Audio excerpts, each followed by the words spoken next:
Alors, avez-vous un téléphone portable? OK. Pouvez-vous me le montrer, s'il vous plaît? Ah ah. Je vois. Vous avez donc une partie du Congo entre les mains. Je suis née en République démocratique du Congo, plus communément appelée RDC ou Congo. C'est un pays immense dont la superficie est équivalente à 4 fois celle de la France. C'est un pays magnifique où il y a 22 000 ans, la première calculatrice a été inventée à Ishango. Et plus récemment, le vaccin contre le virus Ebola a été découvert par un professeur congolais. Le Congo est aussi connu comme le deuxième poumon de la Terre, car il abrite la deuxième forêt tropicale la plus grande au monde, dont la végétation permet de lutter contre le réchauffement climatique. Il est entouré par le majestueux fleuve Congo, le deuxième au monde par son débit.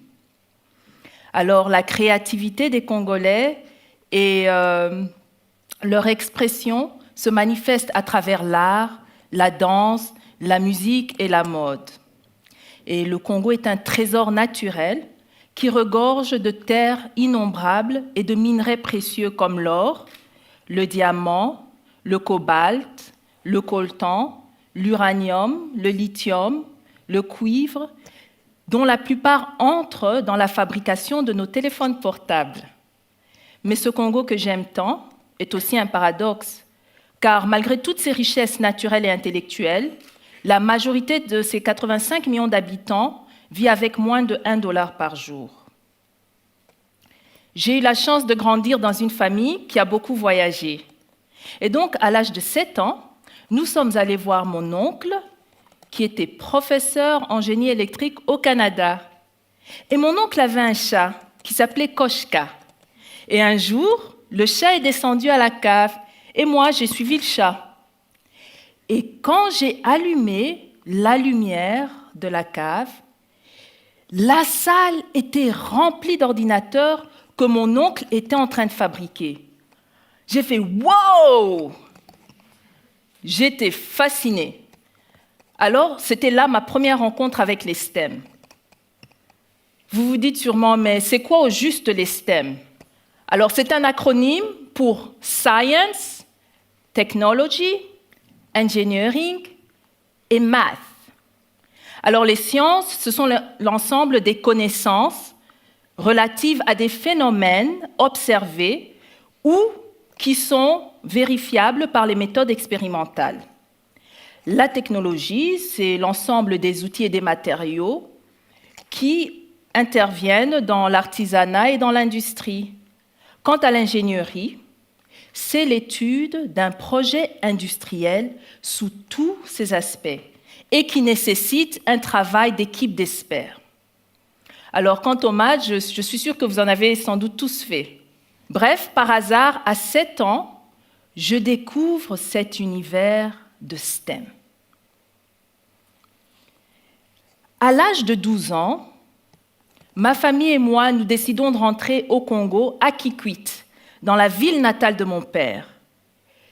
Et Kikwit est une belle petite ville, traversée par la rivière Kwilu. On peut y voir les hippopotames, pendant que les enfants nagent dans la rivière. C'est une ville située à 400 km de Kinshasa, la capitale. C'est à peu près 2 jours de route à ce moment-là. Kikwit a une population de 200 000 habitants, soit à peu près 5 fois la population actuelle de Montrouge. Mais Kikwit est une ville sans eau courante ni électricité. Alors, qu'est-ce que ça signifie? Ça veut dire qu'à Kikwit, si vous voulez voir un film, vous achetez du carburant, vous prenez le carburant et le mettez dans un groupe électrogène et démarrez le groupe électrogène. Pas d'électricité sans carburant. À l'âge de 17 ans, je tombe gravement malade à Kikwit.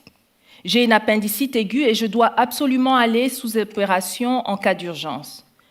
Alors, y en a-t-il parmi vous qui ont déjà une appendicite? Avez-vous été opéré d'urgence? Il y en a pas mal, hein? Vous comprendrez donc ma douleur. Malheureusement pour moi, il n'y avait pas de carburant et il n'y avait pas d'électricité à l'hôpital général de Kikwit. Et en plus, il y avait pénurie de carburant dans la ville, c'est-à-dire qu'on ne trouvait pas de carburant pour démarrer le groupe électrogène de l'hôpital. Et donc, mes proches ont cherché du carburant partout pendant 3 jours. J'étais entre la vie et la mort. J'avais mal, j'avais peur et je ne pouvais pas manger. C'était vraiment ma traversée du désert et ma révélation. Au XXIe siècle, il est inadmissible que des gens meurent à cause du manque d'électricité. La vie est une étincelle que l'électricité peut préserver. C'est entre cet entre-deux que je me suis alors décidée de devenir ingénieure en électricité. J'ai poursuivi un cursus de génie électrique jusqu'à l'obtention de mon doctorat. Et toujours à la poursuite de mon rêve de jeune fille, j'ai créé une société qui conçoit et installe des systèmes solaires au Congo. J'ai appris que les STEM nous permettent d'obtenir des solutions concrètes à des défis majeurs. Ma passion est de trouver des solutions durables et non polluantes aux problèmes d'électricité pour que les gens améliorent leur vie tout en luttant contre le changement climatique, comme la voiture électrique par exemple. Alors de nos jours, une voiture électrique contient une unique batterie, qui est d'ailleurs semblable à la batterie que vous avez dans vos voitures. La batterie elle-même transforme l'énergie chimique en énergie électrique et votre voiture avance. Le seul problème, c'est que pour charger la batterie, il faut brancher la voiture à une prise électrique pendant plusieurs heures, pendant lesquelles vous ne pouvez pas utiliser la batterie. Et une fois que la batterie est chargée, vous pouvez rouler pendant un nombre limité de kilomètres. Alors là commencent les calculs, le stress, l'angoisse, la peur de tomber en panne sèche, en rase campagne, ou plutôt en panne de jus dans ce cas. Alors tout d'un coup, vous voyez comment une crainte, une contrainte, se transforme en angoisse qui devient tout d'un coup l'une des plus grandes barrières à l'acceptation des voitures électriques. Alors pour résoudre ce problème, j'ai créé une voiture électrique hybride, c'est-à-dire une voiture qui a 2 sources d'énergie, une batterie et une pile qui transforme un gaz en électricité. Et ce gaz, c'est l'hydrogène. Alors l'hydrogène est l'élément le plus abondant que nous avons dans l'univers, c'est-à-dire qu'il y en a au-delà de la planète. C'est donc une source inépuisable si on arrive à le capter. Dans la pile, la réaction chimique se passe de la manière suivante.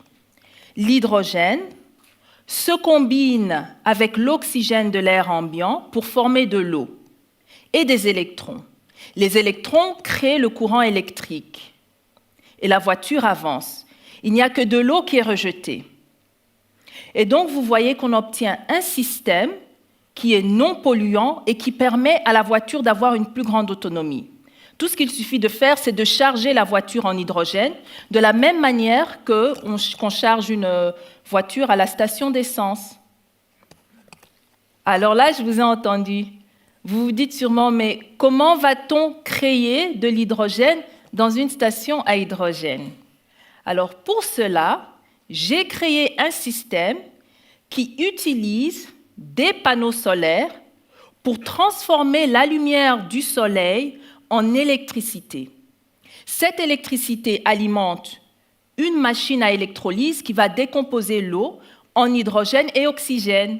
Et il suffit de capter cet hydrogène dans une pompe qui ressemble d'ailleurs à une pompe à essence et de rouler avec la voiture et mettre de l'hydrogène pendant 2 minutes, faire le plein d'hydrogène pendant 2 minutes pour continuer à rouler.